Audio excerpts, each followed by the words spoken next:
Buenas tardes, maestra, compañeros. En esta ocasión, el grupo que les va a presentar está compuesto por Joelmi Peralta, Alexandra La Antigua, Josué Hernández y una servidora, Sandra Espinal. Y vamos a estar compartiendo con ustedes el tema de financiación de las escuelas mediante fórmulas en Nueva Zelanda. En este país, por más de 125 años, los servicios de educación y cuidado de la primera infancia han estado a cargo de grupos comunitarios y organizaciones privadas. A pesar que el gobierno ha participado directamente en la presentación de estos servicios, desde comienzos del siglo XX ha optado por subsidiarlos a través de ONGs comunitarias seleccionadas y en décadas recientes a través de centros de cuidados de niños del sector privado. Hasta 1990, esta fórmula para recibir subsidios por conceptos de ESES dependía en gran parte de las conquistas materializadas por los grupos de presión. Sin embargo, se había logrado avanzar en la presentación de estos servicios. Uno de los requisitos para optar por los subsidios era la satisfacción de ciertas exigencias impuestas por el gobierno. Asimismo, las familias que cumplían con esos criterios de salud, discapacidad, tenían derecho a solicitar el pago de subsidio al Departamento de Bienestar Social del gobierno. Muchísimas gracias y a continuación, Alexandra La Antigua.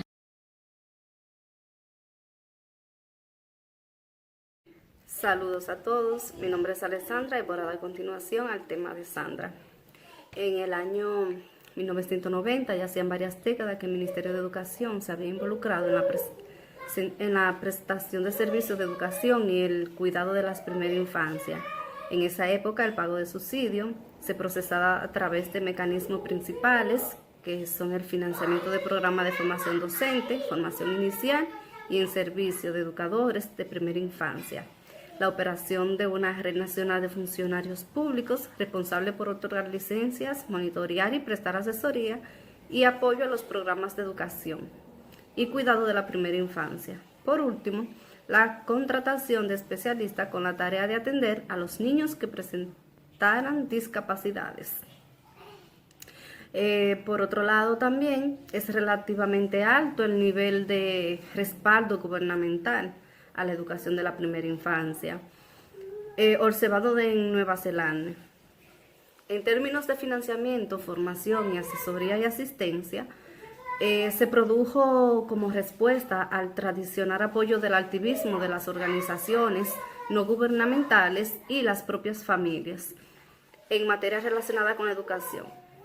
También la clase política, la cual había aprendido que el apoyo de gobierno a iniciativas en pro de la educación de la primera infancia tiene un importante efecto en las tendencias de los votantes. Políticas de financiamiento en la década de los 90, la cual se produjo un cambio político en las políticas de la educación, que afectó radicalmente la misma en la primera infancia. El gobierno sustituyó todas las modalidades anteriores de subsidio y asistencia a este nivel educativo por un modelo de financiamiento mixto. El nuevo modelo continuó financiando algunos servicios prestados por el Ministerio de Educación y mantuvo el pago de subsidio a las familias a través del Departamento de Bienestar Social.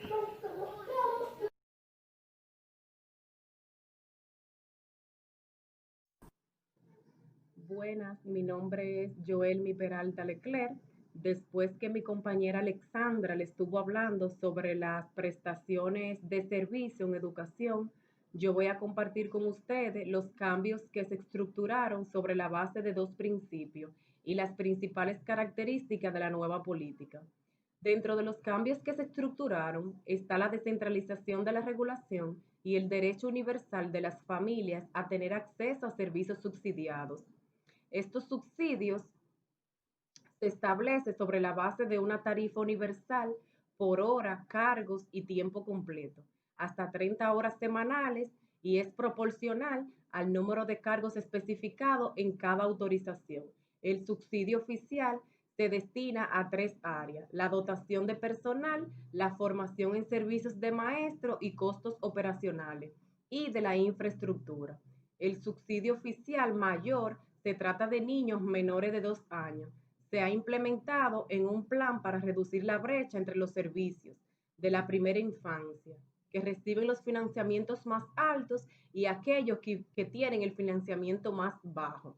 Dentro de las principales características de la nueva política son los siguientes: todos los servicios de educación y cuidado de la primera infancia autorizados por el gobierno reciben el subsidio oficial.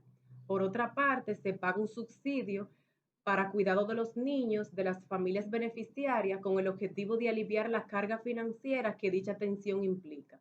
También las instituciones de educación terciaria, entre las que incluyen las instituciones normales para maestros del área, reciben financiamiento en forma similar a la ya descrita.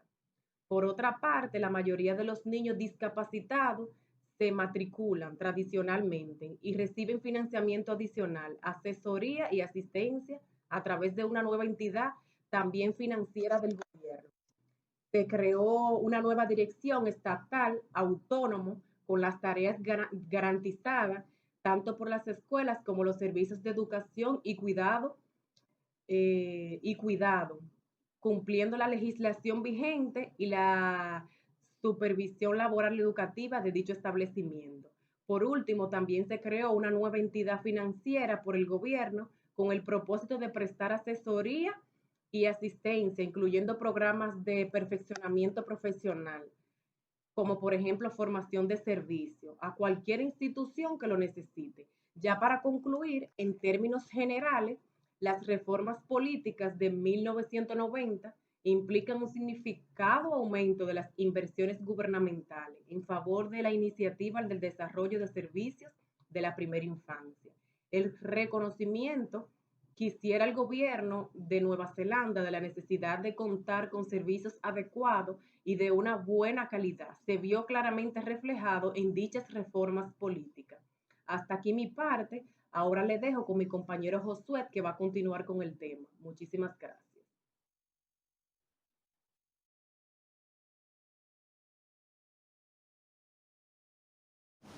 Bien, gracias, Joelmi. Buenas tardes, compañeros, maestra. En la parte mía vamos a hablar de los planes complementarios de financiamiento de la educación. Y podemos decir que en la década de los años 90 se introdujeron modificaciones complementarias a lo que tenía que ver con el financiamiento de la educación. Dentro de esta podemos señalar dos tendencias principales: lo que es la creación de niveles múltiples de financiamiento y lo que tenía que ver con las estrategias de descentralización. Por diversas razones, el mecanismo del subsidio oficial o del gobierno evolucionó un poco desde el concepto de una tarifa universal, podríamos decir, o un monto fijo como financiamiento en cuanto a lo que tenía que ver con las horas y al financiamiento del trabajo que hacía cada centro. Se asignaban los recursos en función de las horas de trabajo y de la calificación del personal. Esto teníamos dos modelos distintos. Ya el gobierno que asume en la década de los 90 decide eliminar un poco lo que era tarifa universal y en su lugar opta por aportar un subsidio a los centros que ofrecían servicios, un asunto de contratar a los maestros calificados, y le daba prioridad a esto en cuanto a lo que tenían que ver con el financiamiento, con lo que tiene que ver con los centros que tenían personal no calificado. Ya se le asignaba una menor cantidad de recursos. Por otro lado, ya a mediados de los años 90 se creó un nivel intermedio para el financiamiento. se decide subsidiar a aquellos centros que mostraran una mayor relación maestro-alumno, lo que nosotros decimos aquí matrícula, que tuviera su maestro una equivalencia entre alumno y maestro, ya en un esfuerzo por mejorar la igualdad de acceso a los servicios educativos. En el año 2002 el gobierno crea lo que es otros niveles adicionales de financiamiento, con el objetivo de apoyar a estos centros que ofrecieran servicios en zonas, como nosotros llamamos aquí, vulnerables, de bajo ingreso, y que ofrecieran también formación en idiomas distintos que no fueran el inglés.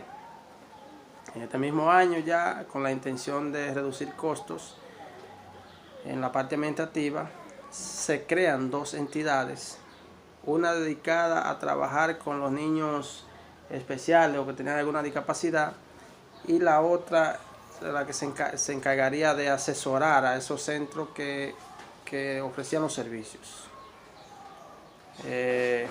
Una daba los servicios, otra asesoraba a esas instituciones. Entonces se hace una especie de fusión con estos dos centros, y con ella se crea lo que llamaron el Ministerio de Educación.